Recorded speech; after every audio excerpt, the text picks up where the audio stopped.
Welcome to the Solex podcast, where we discuss changing the way people approach their health. Everything at its most fundamental level is energy and frequency, and we are proud to be at the forefront of this field, even though we are just scratching the surface.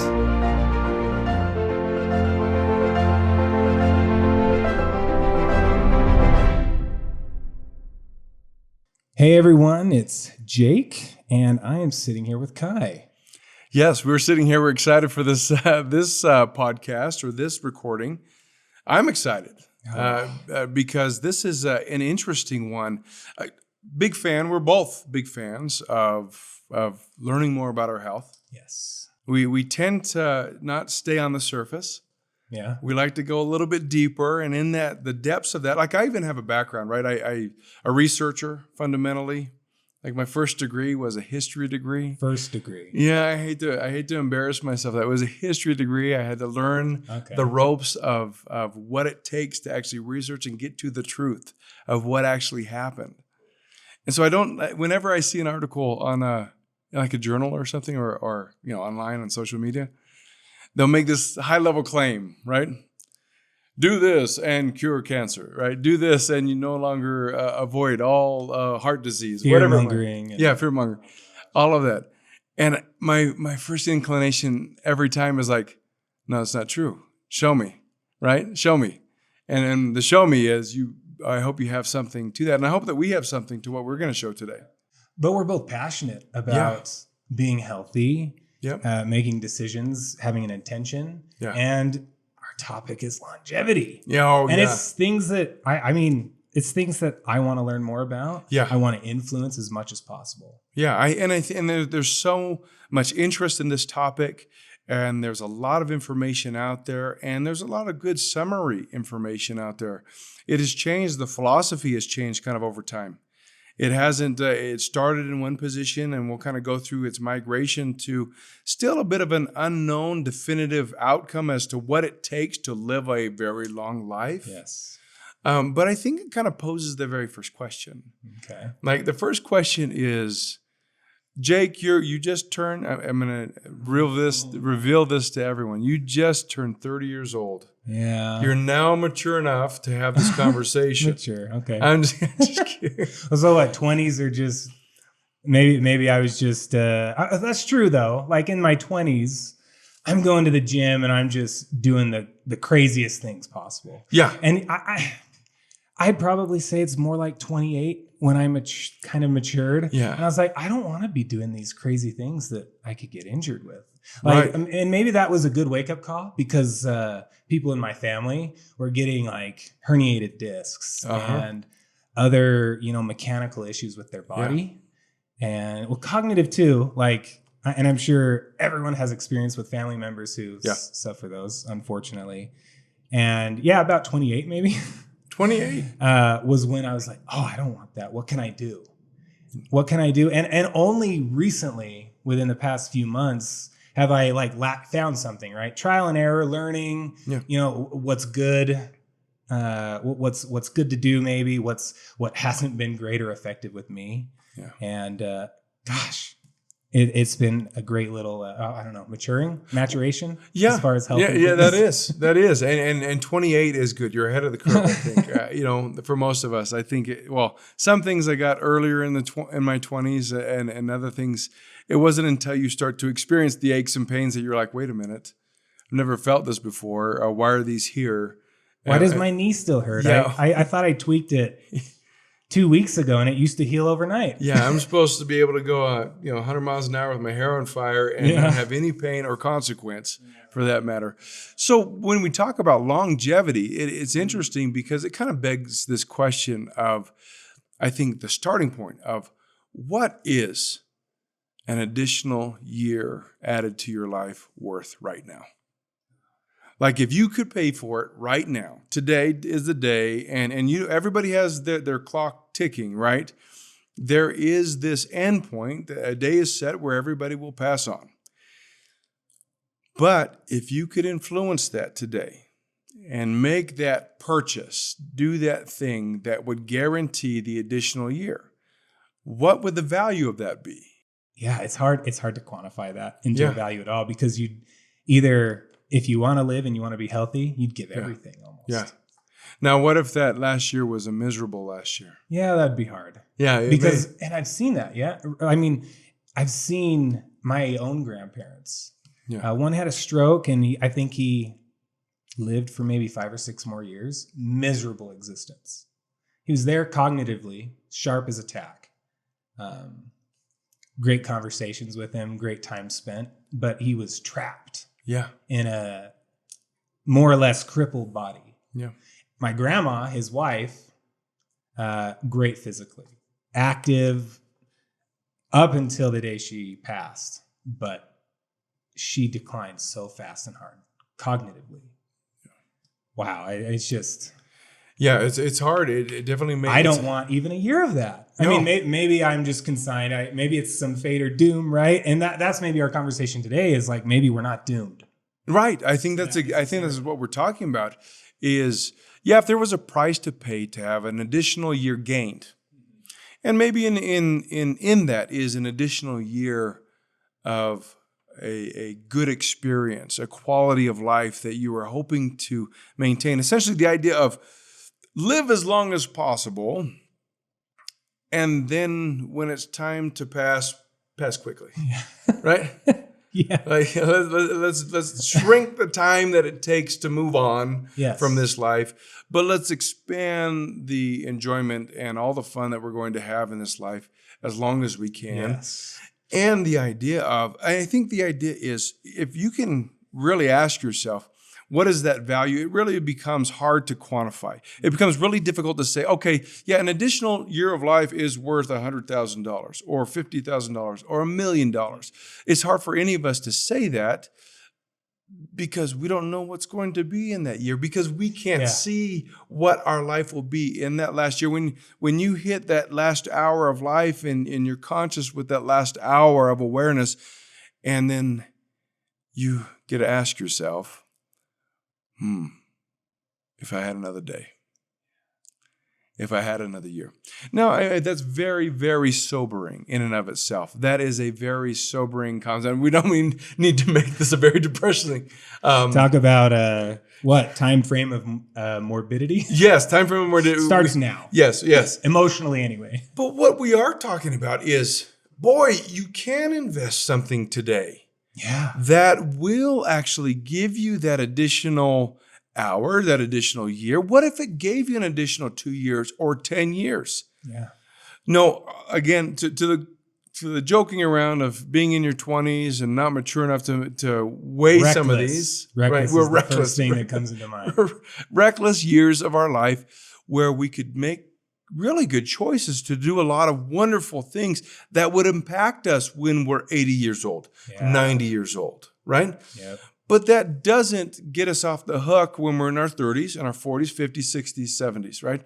There isn't a time frame that says, unless you have passed on, you are still within the time frame to achieve successful health for the time you have left.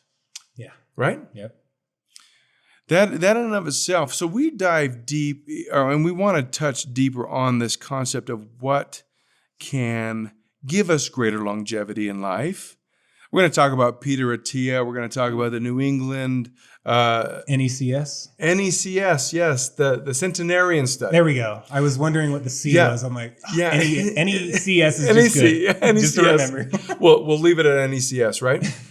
Because, and we're going to talk about their work and the different studies and projects that they've been involved in, which actually the whole point is to study longevity, not just longevity, but what makes these people in the exceptional longevity. Is there something we can take from how they live their life, how they are, that we can incorporate now in order to obtain? Yeah. Whether it is how we influence it physiologically or how our genotype is. Yep.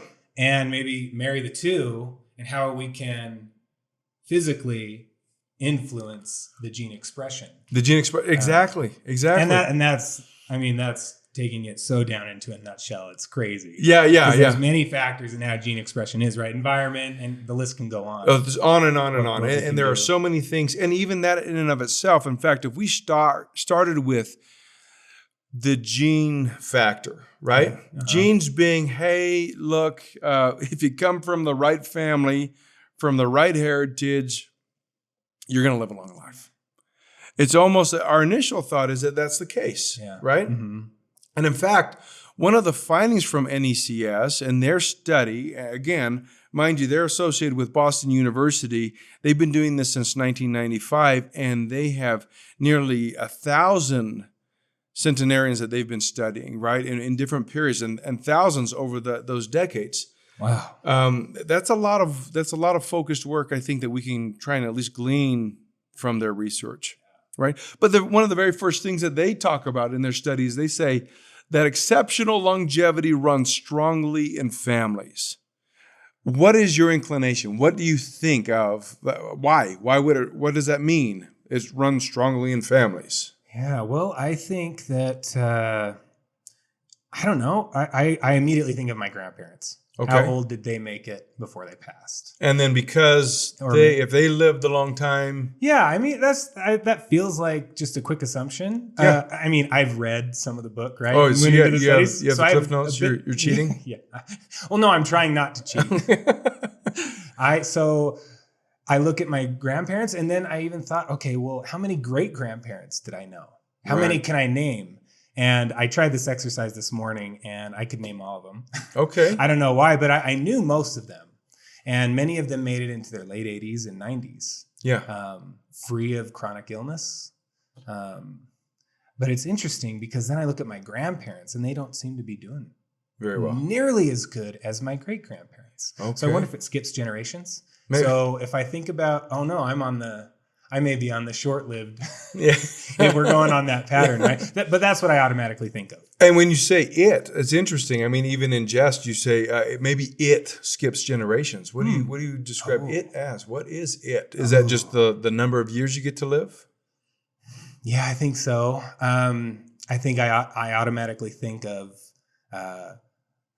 when I thought of it, I thought of if you're there cognitively. Okay. So if your physical declines, but you're there cognitively, I used to think of that as like, okay, that's the best case scenario if you can't have it all, right? If you can't have your physical and cognitive and emotional, like we'll talk about later. Right.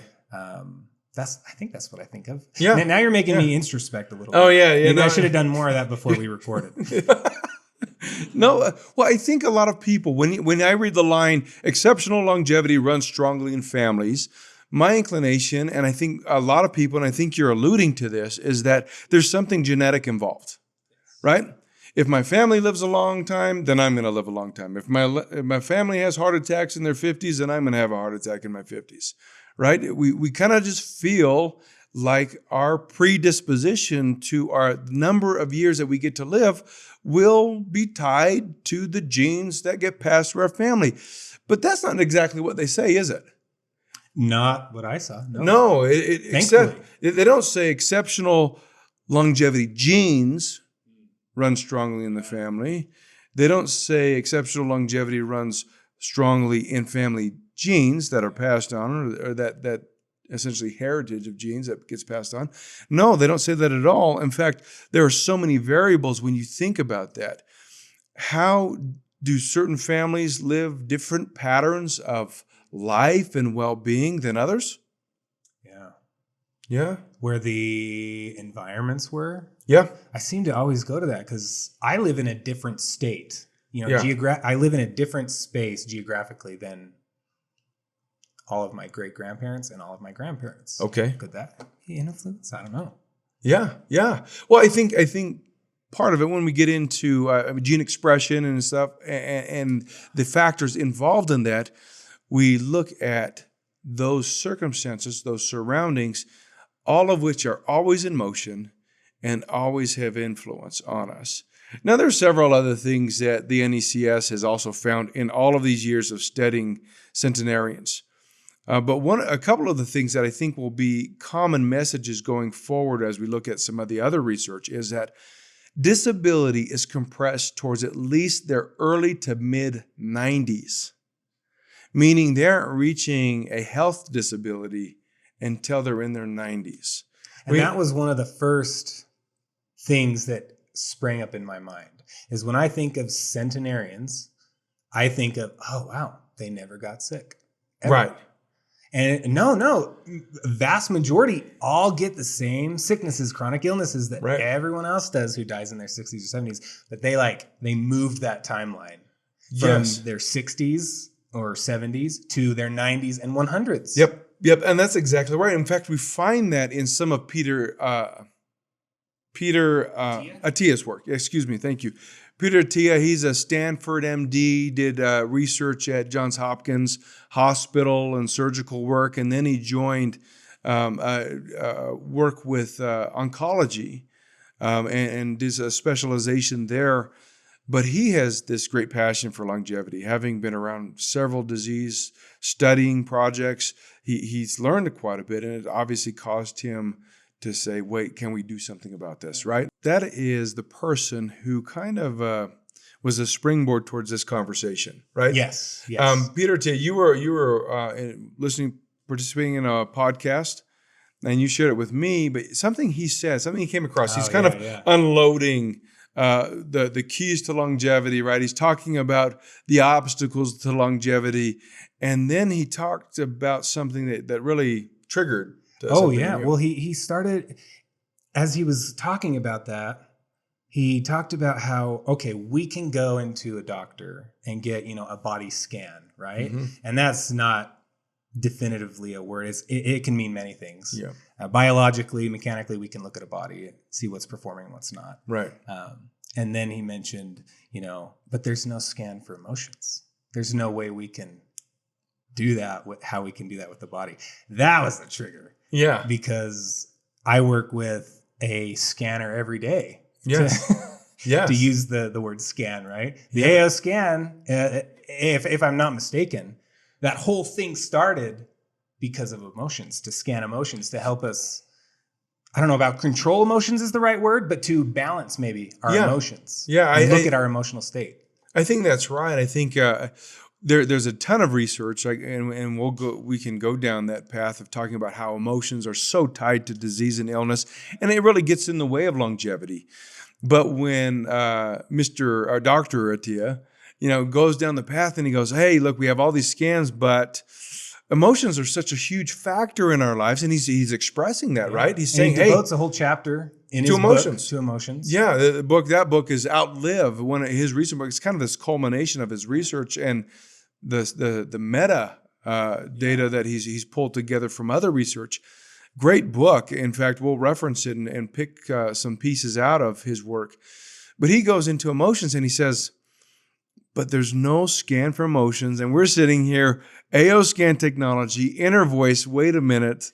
Let's pause there. We need to send something to Dr. Attia and say, hey, look, whether you like it or not, there is a scan for emotions in the effort to balance those emotions, right? And to balance those ones that we're suppressing and compensating for it in such a way that usually those will be ones that are influencing biological reactions, and then into chronic situations where inflammation is at play, and then obviously disease could be rampant when like stress is the easiest one to pick on because it is the one that's most commonly there and is most chronic for everybody.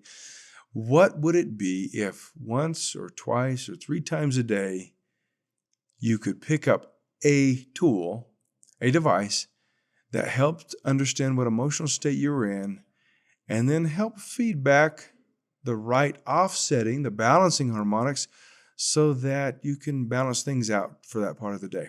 I tell you what, if we were on the battlefield of emotions, that would be the largest battle force, I think, against the onset of difficulties in life, right, regarding our emotions and the impact of those.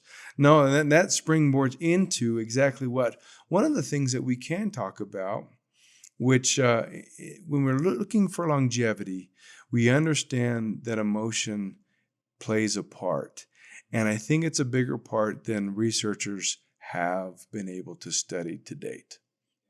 Now, I'm not them. I'm not going to infringe on their work, but I do think that that's a great opportunity for us. And hopefully there will be fantastic research done in the future that tells us more about how we can take greater control of our emotions. With that, we're sitting here struggling. Our emotions genetic? There's so many other questions we can now go down the path, but we also continue down the false assumption if we do that by saying, hey, wait a minute, longevity runs strongly in families. Well, not necessarily the genetics of families, but maybe more the circumstances in which that family lives.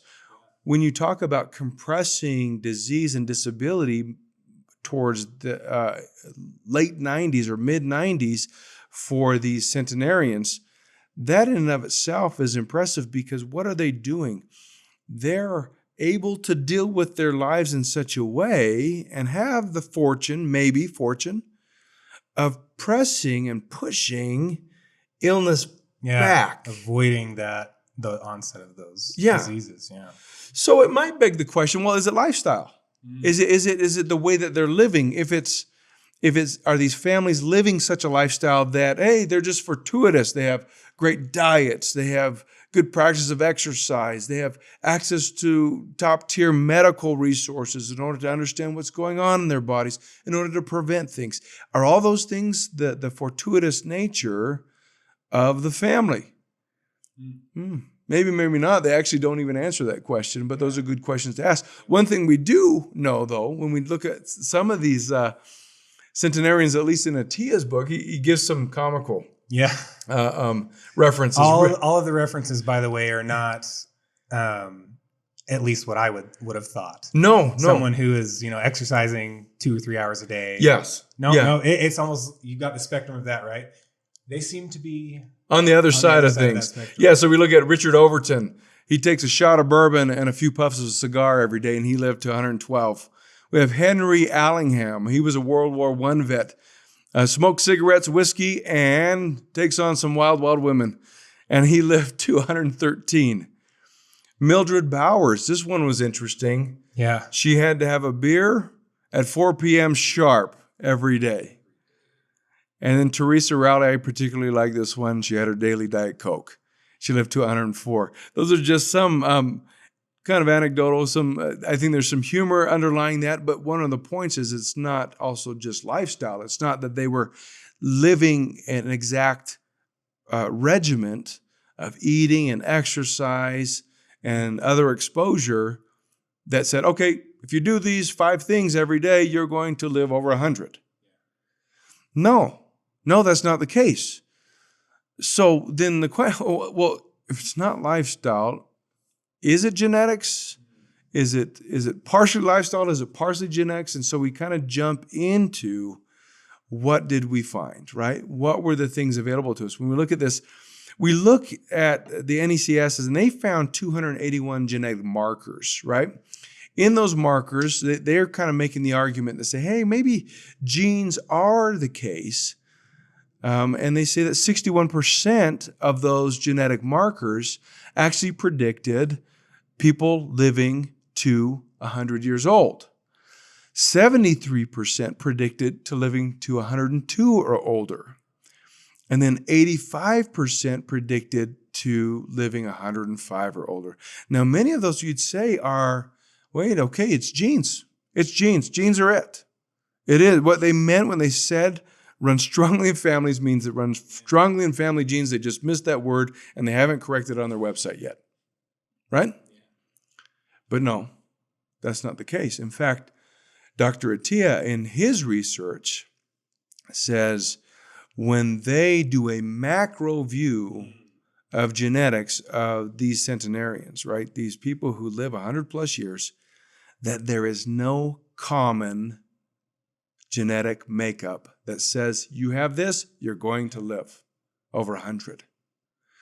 Now, so we get into this with most science, you get into a space where you're neither here nor there. You're not going to be 100% genetic, you're not going to be 100% lifestyle, right? And all the influences in between. But what we do find in the NECS is that, okay, of those 281 genetic markers, there's some predictive nature to those.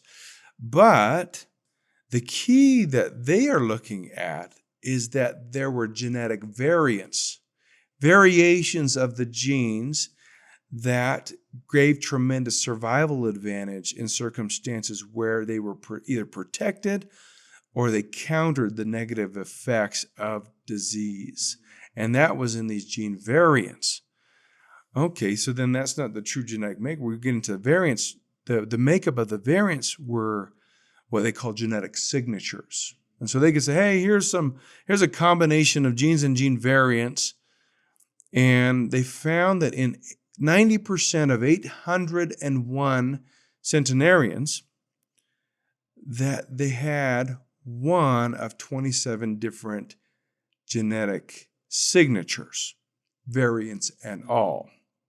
Oh, so now we get into this and we're like, okay, well, of course we want to know what the variants are.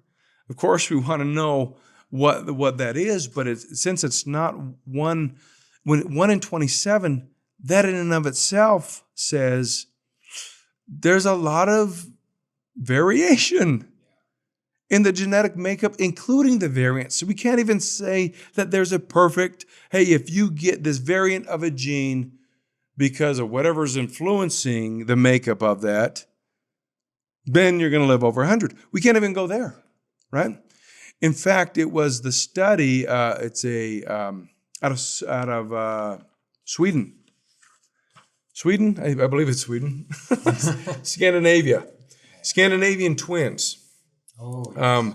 Where these genes, they are looking at the genes of twins, and the conclusion was, hey, look, these have mirroring genetic makeups, right? If they have mirroring genetic makeups, then what causes the lifespan to be different or not? And what their conclusion in studying these sets of twins in Scandinavia was that only about 20 to 30% of the overall variations in genes are an indicator in human lifespan. So then that helps us understand the one of 27 different gene signatures a little bit more, saying there still is way too much randomization here.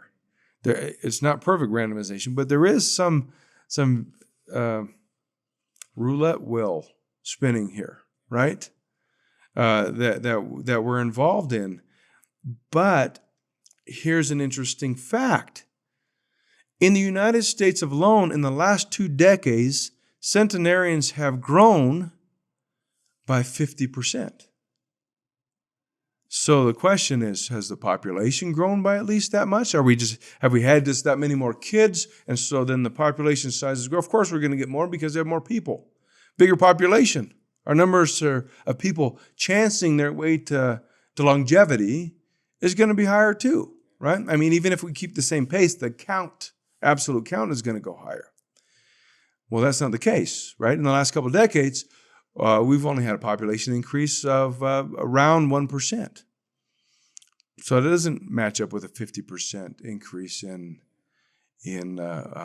centenarians. So then, what are the factors, right?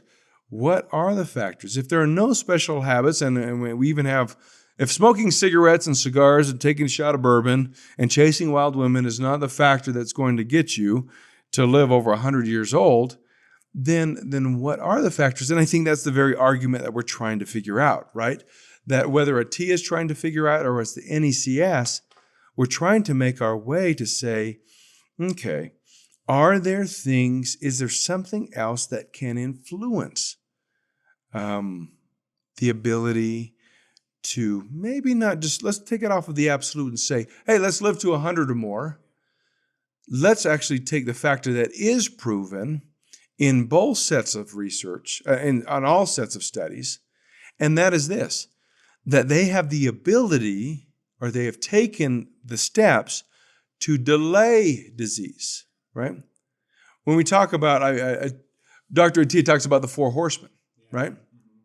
I mean, we're talking about the cardiovascular diseases. We're talking about cancer. We're talking about diabetes.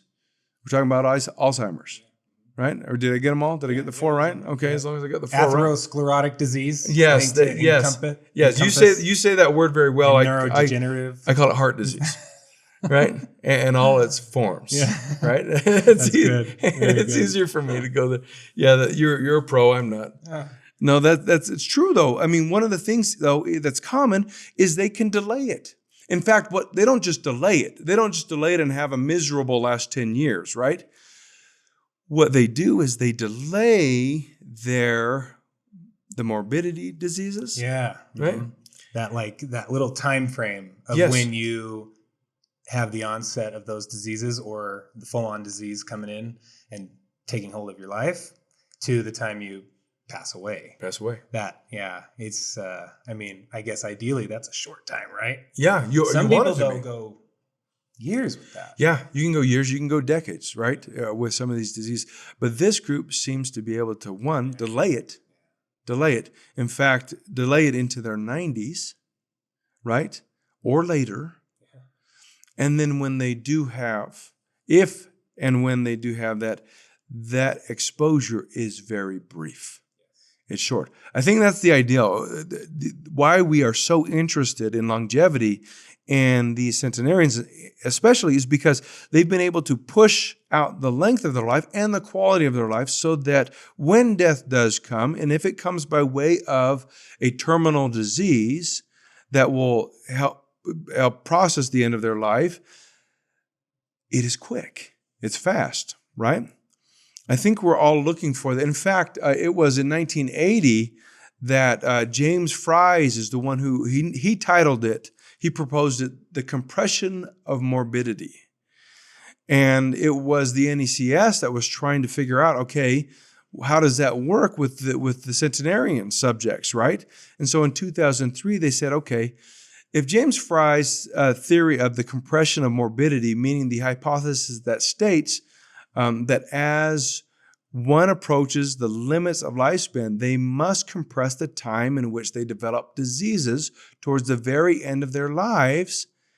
And then he proposes that that's around 100 years of age to do this. So that's James Fry's approach to these centenarians of what is happening. He's saying it's a compression of morbidity. And so the NECS is saying, okay, is that true? Is that theory true? Right? And so they come in and they do some work, spend some money, and they look at of the centenarians, how many had diseases before they were 80?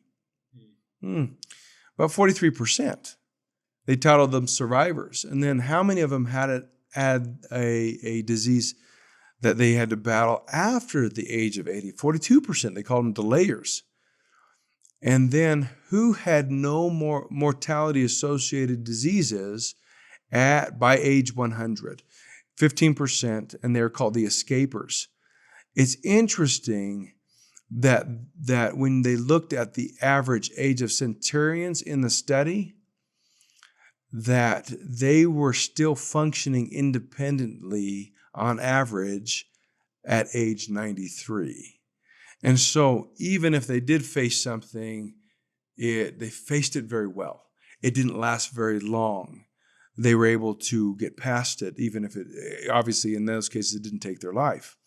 So when they're testing Fry's theory of compressing morbidity, testing actually at 100 years old was not long enough for them. That's what they found as a part of the study. They needed to go further into the human lifespan, which is, if you didn't know, as of today, the human lifespan is what? 122. 122. Madame Calment, I believe her name. Yes, out of France, right? Uh-huh. And she recently passed away at 122 years old. She's actually, that's called, when you get to that age, it's 110 plus, you're called a super centenarian. Yeah, super centenarian. That's right. It's interesting as we look at that to say, okay, maybe the question then is, it's not the genes and it's not necessarily the lifestyle as a whole. And we could talk about gene expression too when we get into this, or as we get, in fact, as we get into this, we talk about there's so many influences that trigger how genes are expressed. Ribosomes are where in the cytoplasm of the cell, right? This is where the rRNA takes place, and that's what stitches amino acids together in order to design the protein molecules. And that's where the function comes into play, right, within the body. The transcript of the RNA molecules is the coding. That's the coding. Now, the NECS doesn't go as far as to say, hey, okay, maybe it's not 100% genetic. They don't necessarily make that argument, but Attia kind of does. Dr. Attia goes that way in his research. He says, hey, you know what? I can't say that it's genetic. Can't say that there's this magic combination of genes that's going to say, oh, you get those, you hit the jackpot and you're going to live over 100. And that seems to be what he's continually fighting against. Yeah. Pushing against the notion that it's genetic. It's genetic. Yeah. Because that's just like we talked about earlier, how do we look at, longevity runs in the family? Yeah. How do we see that? Yeah. Genes, genetic. Oh, I never had anyone in my family live to 85 or something. Yeah. I'm done. I'm not even going to try. Yeah. But that's not the case. And that's what I love about this book too, is that it's constantly pushing against that narrative. Yeah. Of like, hey, we have some say. Yeah, we have some say, and I think we should I'm all about challenging the status quo. I love that concept of saying, hey, yeah, it might be a good idea and there might be some proof there, but maybe we should look at it a little bit further and say, is it proven in all ways? In fact, what was the theory, and still I'm not discounting it wholesale, and I shouldn't, I can't. I'm in no position to do that. But in reading a book called Brain Energy right now, where we're arguing, the argument is, genetics has had its turn, right? It's had a couple decades to have its turn. It's had tens of billions of dollars in funding to prove that genetics are the precursor to Alzheimer's disease, to any cardiovascular challenge. It's had its time. And I mean, that is an absolute statement. I'm not saying that. This is more the paraphrased researcher that's saying this. We said maybe it's time to shift to something else and look at something more simple, which actually Dr. Attia kind of goes to when we talk about centenarians. Thank you, centenarians, and the army in me, right, wants to say centurions, yeah. Right? The centenarians is that maybe it could be partially genetic in the gene expression, because that happens at the cellular level, where the RNA holds the code to gene expression, and then that works its way into the proteins. But what if it were metabolic, right? What if it were metabolic in and of itself? And that's also in the cell. Of course, we all know this. The ATP process is a massive factor in the energy production of the cell, and kind of the cell thrives or dies with the success of its energy production.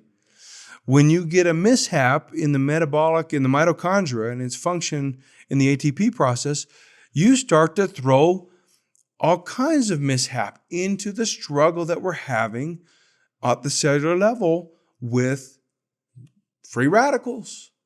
Reactive oxygen species start to get in the way. We need them at certain levels and to do certain things. But when they're in overabundance, we start to run into trouble. The cell starts to misfunction. That impacts all of the function of the cell, including ties to what's happening within the ribosomes and the cytoplasm and the RNA expression as far as stitching the amino acids together.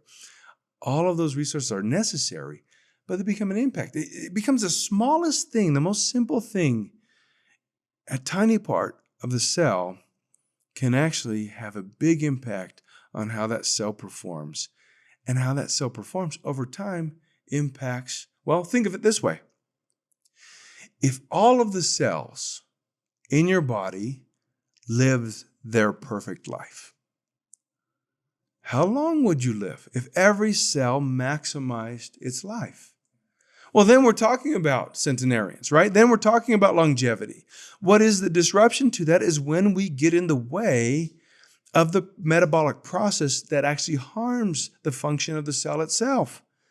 If we turn off the energy, if we cut the line of gas to the engine, doesn't matter how great the engine is, doesn't matter what genes you have. it's going to distort how that engine functions. It's just not going to go very well or very far, right? It's going to go through its premature death cycle as far as the cell goes. So the metabolic process actually becomes a big factor, and might be, I say might because there isn't enough research to say, oh, it's absolutely, okay, it's not genes, it has to be metabolic. We don't know that for sure. We need research. But it doesn't mean that Attia in all of his work says, hey, look, the metabolic process actually is a help to us. In fact, he has a statement at the end of his centenarian chapter, right, when he talks about longevity in his book, in the book that we've also referenced, Outlive, right, The Science and Art of Longevity. The steps we take to improve metabolic health, he says, and he's saying, to prevent diabetes, almost certainly reduces the risk of cardiovascular disease, cancer, and Alzheimer's simultaneously. Okay, so what is his argument? His argument is, hey, get the metabolic process right, get the cell functioning optimally, essentially, and everything else is going to be taken care of. So then it becomes a question of, well, what do we do, right? How do we get that metabolic process right? Or what are the things we know we can do that help us in the areas of diabetes, cardiovascular disease, cancer, and Alzheimer's? Let me give you a personal case in point regarding the non-genetic, and maybe it is more about things we take into our environment that influence our well-being, right? That prevent certain diseases or at least push them out, right? It was exactly what we're talking about. My family history, right? We were talking about family history. Great-grandfather passes away from a cancer, colon cancer, right? And I have an uncle, two uncles. One uncle that also passed away just recently, last summer. Another uncle that has had a good portion of his colon taken out because of cancer. A cousin, 4-stage cancer, just went into remission a year and a half ago. Then I look at my father. Every time he's had a colonoscopy, polyps. Every time, always going out for testing, make sure that he's okay. My siblings, younger brother, older sisters, they've all had colonoscopies. All of them, 7 to 12 polyps between them all. Average, the range is 7 to 12 between the three of them. So I went in and I got my colonoscopy because I'm in that category, and obviously I have this history that they're like, hey, Kai, you better, let's prevent things. I mean, my cousin's only 50 years old and he had stage 4 colon cancer, right? I mean, so it's prevalent. It seems to be prevalent genetically. Yeah. I go get my colonoscopy done. Guess what? 0. I mean, and not a single polyp for them. In fact, it's a very healthy. Everything's in the right shape. It looks exactly the way it's supposed to. And the question is why? Because genetically, you'd say, I'm predisposed to something like that, And I'm older than my younger brother who had 7 polyps, and when he just barely went. Why? Well, education. When I was in my early 20s, I got exposed to the value of fiber in the gut and the prevention of certain types of cancer. Is what I remember reading these articles, and I was at a company that they had a fiber product, and I'm like, okay, I'm gonna start taking it. Well, for the last 25 years, I have gone and taken and sought out and looked for fiber in my diet to improve. In fact, when I was talking to the doctor that did my colonoscopy, I said, well, this is what I do, this is what I try to do. And the response was, after the results of the study, when I met with him, he said, you keep doing exactly what you're doing because you're in great shape. The concerns that you have regarding your family are obviously not concerns here because of what you're doing and you're triggering, I think, within the cells of your body to be healthy, right? And right now I take X, right? I take X by Solex. And I've taken a bunch of different fibers as supplementation, right? I look for fibers to add to my food, but I supplement. I take X because it's the most comfortable one. Anybody who's had a bad fiber supplement experience. It's like drilling a tunnel through your intestines, and it is the most uncomfortable thing. And you're just waiting through it, not drinking enough water. You're like, I'm convinced I didn't take enough water because it's not moving very fast, and it's causing all kinds of aches and pains. Yeah, X. I love X. I probably go do X. Probably once a quarter, actually. Once every other month to once every 3 months. Do you do it about every 2-3 months? Yeah. Just as a pattern, and then my supplement. That's my supplementation to a lifestyle where I search out in my meals. Nutrition. I'm looking for a more fiber-based eating, right? When I can. And that's you talking about that. That is just one teeny thing on a vast list of things we could do to impact our longevity. Longevity chances. I don't know if that sounds quite right, but in our pursuit for longevity and a short morbidity time frame. And that's just and with your personal experience. And I'm sure there's other things that you did that positively contributed to, not having any kind of negative diagnosis with positive diagnosis. I guess technically that with the colonoscopy. But fiber seemed to be the forefront on your mind on what you've been taking for the last 20-25 years or so. Yeah, definitely. And I think that is the point, though. When you talk about the 4 horsemen and you're saying, hey, let's get rid of any sort of cardiovascular disease. Let's kind of reduce our risk there. Let's lower the risk factors involved. When you're talking about Alzheimer's and lowering the risk factors involved, those become influential things. And maybe you could argue in the long run, in the macro sense, that the things you do for cancer and diabetes and the ones mentioned, you could say that's lifestyle. But it's not lifestyle by chance. No. Right? It's an intentional lifestyle that reduces risk factors. Well, what is the common? In fact, even if you're commonly, where do I start in attacking these 4 horsemen so they can be delayed? Where do I start? And this is not necessarily proof in the pudding, but where do I start? I start by attacking inflammation. Inflammation is a symptom of every disease, right? There's acute inflammation, and then there's chronic inflammation. And it's the chronic inflammation that we want to get rid of. Inflammation in and of itself is not a bad thing.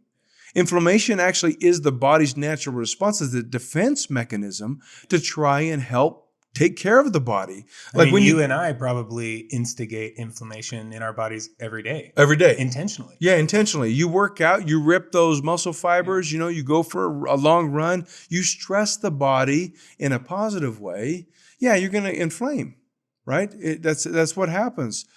But that's the positive version, right? That's that acute attacking the scenario to say, hey, let's start to repair, right? You tear the muscle fibers in working out, you repair them and you get a bigger muscle. Right? Right. That's what happens.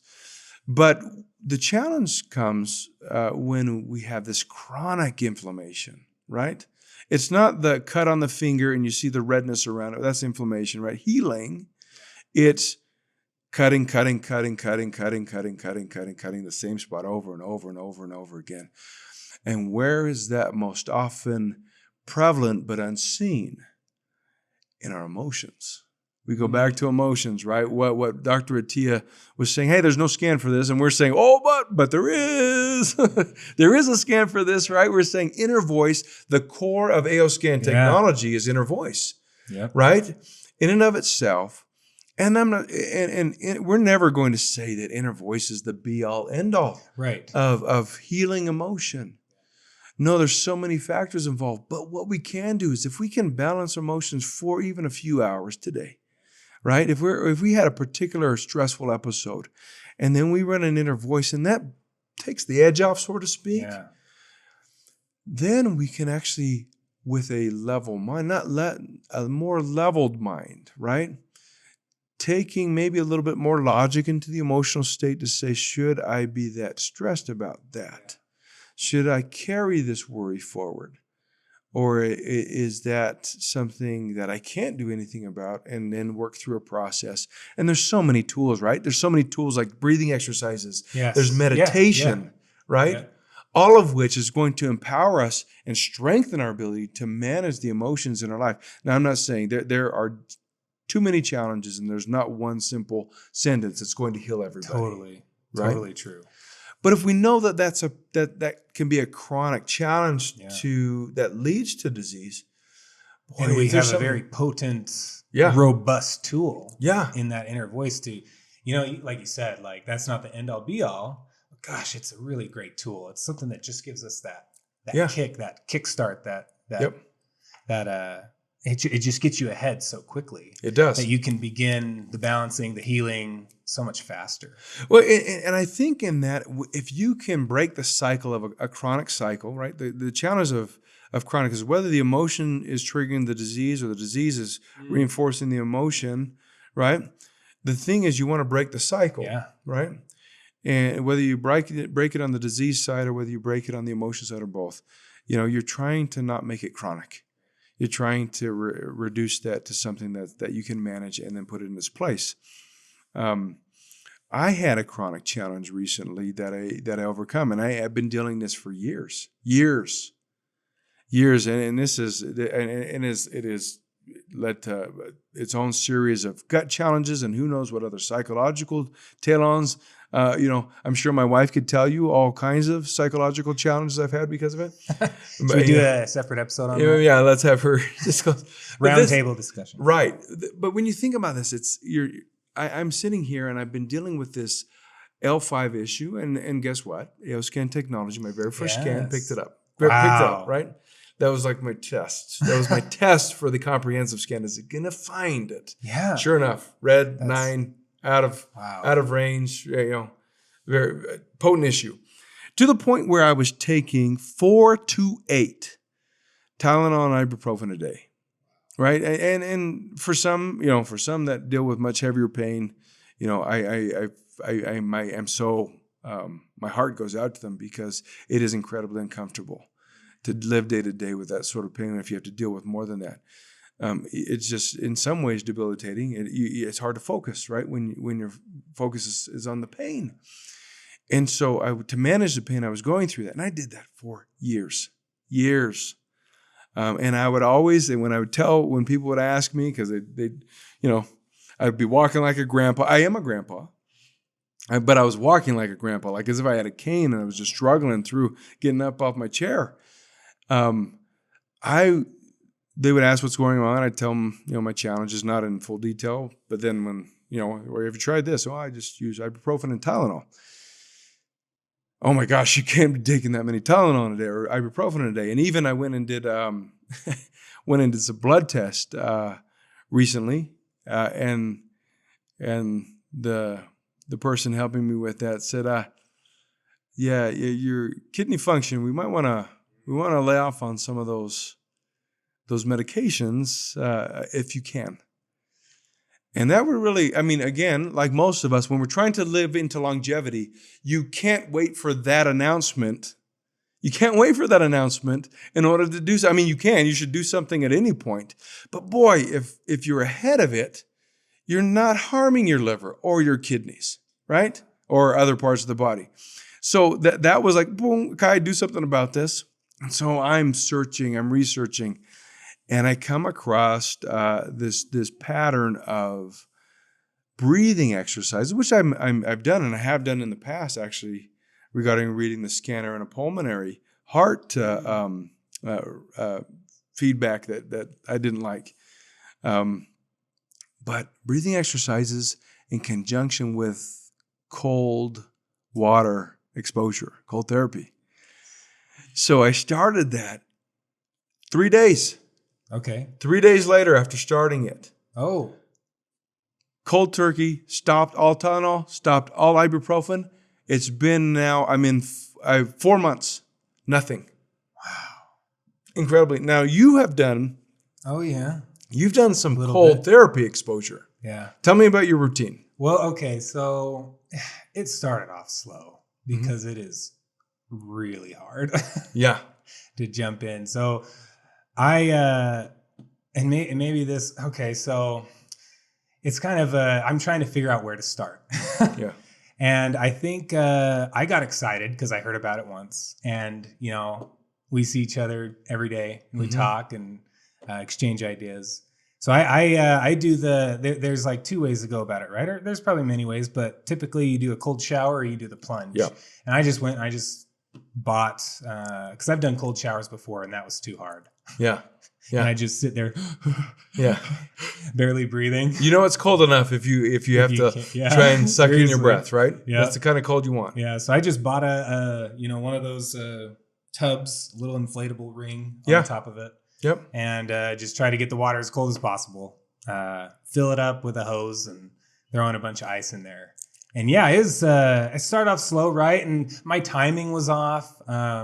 So as I've done it, I've learned a little better. Like, we talked about inflammation. And so I'd go to the gym, kickstart that inflammation. Then I'd jump right into the cold plunge. Oh, yes. And I heard, oh, shoot, that actually reduces inflammation. Yeah. So I'm not getting many, gains from that, right? Yeah. Well, maybe. Oh, yeah. Maybe it might just be helping the chemical reaction in the healing process. Yeah, right? possibly. And I hear, too, a lot of high-level athletes. Yeah. So you think about, basketball players and pitchers. They'll go immediately to icing their joints, their knees, their shoulders, because they're interested in keeping that performance at peak. Yeah. Right. And then there's the other aspect of it where you don't do the cold exposure after exercise or performance or whatever to maximize your hypertrophy. Yes. So it's, keeping that inflammation going. So I've tried to just start doing it in the mornings. That took a long time. So, and I've probably been doing this about 4 months or so. Yeah. Yep. And only since, I don't know, maybe the past couple months have I been either brave enough or resilient enough or strong enough or whatever to get right when I wake up to jump in. Start and the day. And we've talked about, I just can't miss a day. Yeah. Because I know what I'm missing out on. Yeah. Even if it's just for like that 2 minutes or so. I think there's a lot of studies, and maybe we can link them in the description, and you can learn on this yourself. But my intention first was, I know it burns fat. Yeah. And so this can help me if I go on my run, if I weight train or whatever, and I'm doing this, it could help. But also a tiny bit of a personal story. I used to have, I don't know if used to is the right word, but, struggle with some mental health stuff in the past. And one of the strategies that I'd learned from, and I've done some rounds at facilities and inpatient stuff. And when we'd get to the edge, when we'd get to a moment where we were, besides ourselves, maybe is the right way to put it. Yeah. We would do something called tipping. Okay. And maybe we can link that too, because it was it turned out to be a very good skill. So we would, the facility we'd go and we're like, hey, I need a tip. They'd come out with this huge bowl or bucket of water and just fill it with ice. And we would submerge our whole head into this bucket. And they said, try to last for, 20, 30 seconds. Yeah. First time did it. And I don't think I could even make 10. Yeah. Because you get in there and your first reaction is, get out. Yeah. And you can't breathe. And so not only am I doing it, yeah, sure. Maybe I'm a little vain, I want to burn fat and whatever and look great. But also the benefits of, I believe it has a lot to do with mental health. And in a lot of the studies, it talks about resilience. And I think resilience is a big factor in mental health and going through those challenges. And so I guess that's kind of my experience is I got to do it every day because I know the benefits I'm getting and I know that it is already positively impacted. So your intent, you jumped into this for the health benefits, right? For the maybe even the weight loss, and you've been successful there, right? Yes. You've lost something like 60 pounds. Yeah. Right? Yeah. And in that process, though, the byproduct for you was your emotional state changed. Your perspective on your day-to-day has altered, and then that's true, and that is so. part of the chemical reaction in that. But in and of itself, it's interesting because cold exposure, one of the biggest things it does is it reduces inflammation, not just inflammation from acute inflammation causes. You're also working on that chronic scenario of inflammation in order to break the pattern, and so that cold exposure was a great tool. Yes. And it's not very, very long. In fact, some of the research, in fact, the minimal research says you can have maximum impact not on metabolism, but on every other thing, including emotion. And we're talking about inflammation and the hormone reaction, chemical reactions that take place in the body with as little as the accumulated 11-minute exposure a week. So I do it in the shower, right? I don't have a plunge, but I take my 3 minutes a day is what I'm up to. What are you up to? Okay, I'm going to expose myself a little bit here. So ideally, right, I do 2-3 minutes a day. Yeah. And sometimes I at the beginning, I tried, okay, I got to get 11. Yeah. What do I got to do? And if I'd miss a day, maybe I'd do 3 minutes that day or 4 minutes. Yep. Sometimes my clock started Sunday. Yeah. And it would go throughout the week. Yep. Sometimes Saturday night would roll around and I had only done maybe 1 or 2 minutes. Oh. I was like, okay, I got to keep this goal. Yep. I don't know if it was quite healthy, and I'm not like suggesting to do this, but I was like, okay, I got to jump in and I got to be in there for 9 or 10 minutes. Yeah. Yep. Ideally, though, I probably vary from 2 minutes to 5 minutes. I typically won't go longer than 5 minutes. And that also kind of depends on the temperature of the water. Yeah. Sometimes I've gotten it when it was in the winter and my tub was just outside. I'd have to like break it open. Oh dear. And sometimes you're getting close to 5 minutes and you got to get the heck out of there. Yeah. And what do they say? I mean, the rule that you can't, because you get kinetic heat right from the body. When you're actually plunging, you have to move the body. You're supposed to move it around in order to be able to get the exposure. Yeah, that's the hard part too, because you get in there and they talked about you kind of develop this little bit, the kinetic energy or the thermal layer around your skin. Yeah, thermal layer around the skin. And so and my tub's small, so I've got to just kind of do some weird little movement to get, and then it hits hard. Yeah. It's like jumping in all new again. Yeah. Oh, that's goodness. Good. But you know what? I think that's part of the process. And coming back to, you know what, if we're going to take some action, right? If we're going to try to achieve longevity, clearly science in and of itself isn't saying that there's a silver bullet to this. Right. Nor a silver gene, right? There isn't one thing that's going to hit it. Very apparent in the studies. Right. We're not saying that even though genetics does have a factor, 20-30%, that means that we can influence up to 80% of our longevity. Well, you know what? If you can influence 80% of living past 100, or going back to the question we had at the very beginning of what is the value of adding one more year to even your life? if your genes say 75. Yeah. Yeah. Can you, throughout your decades of preparation to that 75th birthday, can you just add that 1 year? Yeah. Can you add just one?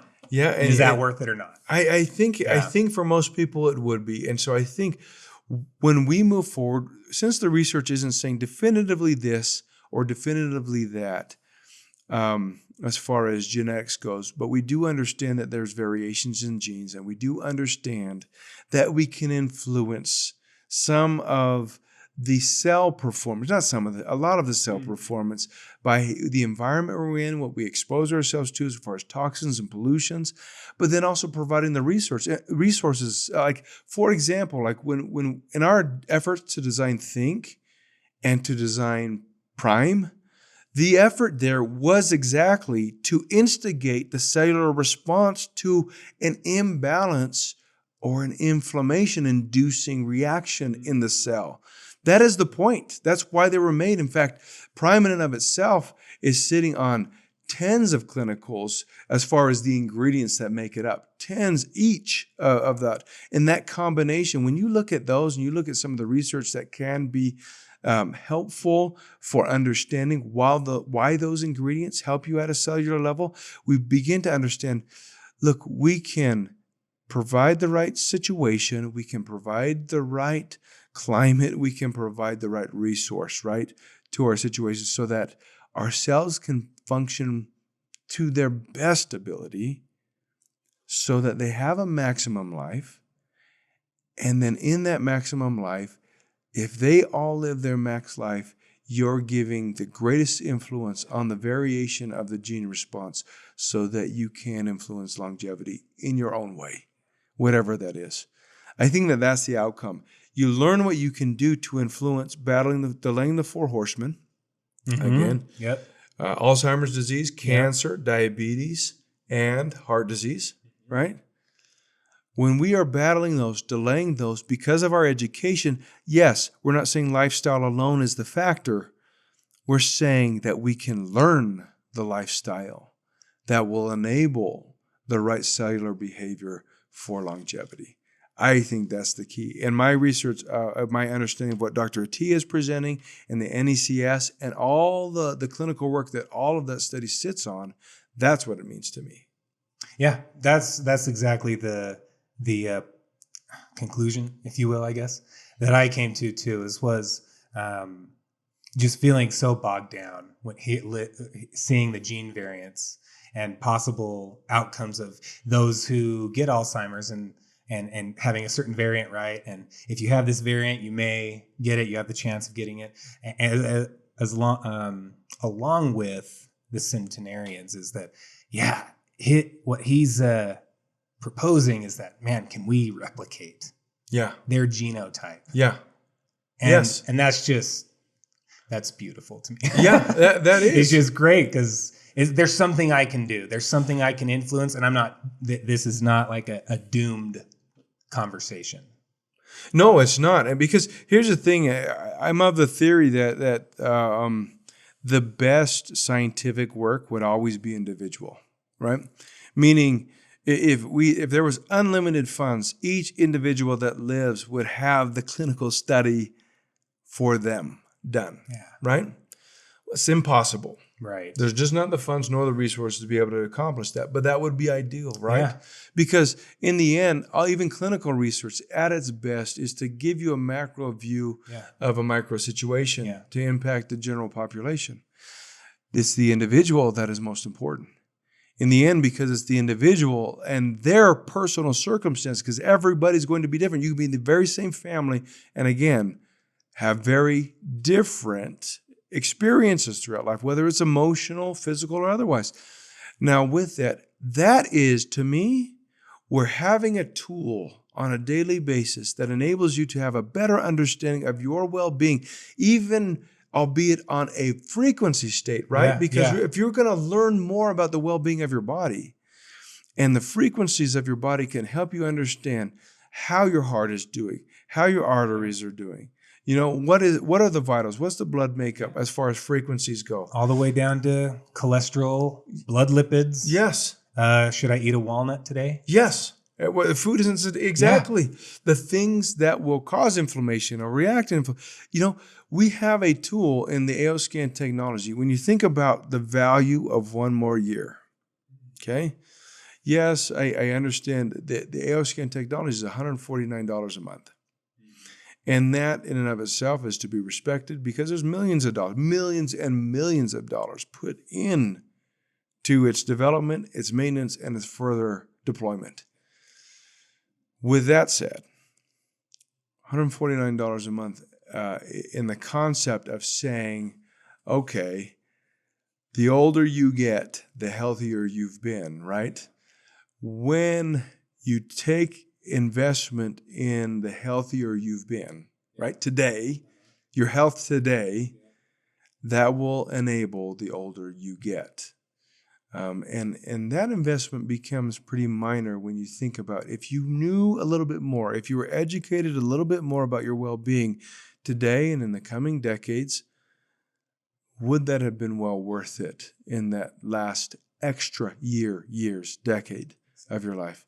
I think for you, for me, for most people, I think, hands down, it's well worth it. I want to know more about my well-being. I totally agree. Oh, Jake, Yeah, this fun. is a great talk. I love the longevity, passionate subject of mine. Want to know more? There's so much more to dive into. I think as more research comes out, we can come back and actually see as science comes to a conclusion as to what it is that actually we can mimic in order to get there. Yeah. But in the in between, I think there's some tea leaves here that we can go off of in order to make actionable change. In the end, if we don't take action, it doesn't matter. Yep. If we learn something even in this, or if we had an idea of what we could do different, if we don't do something about it, even after just hearing it, stopping this and moving on to something, it doesn't matter. Yeah. Right? So take action, right? Yeah. You, me, I'll get into the cold plunge. Yeah. I'll spend a few more minutes in it. Yeah. How about that? Sounds good. Okay.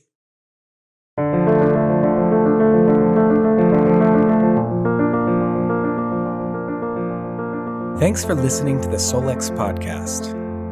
These statements have not been evaluated by the Food and Drug Administration, and the AOScan mobile device is not a medical device and does not diagnose, treat, or cure any disease.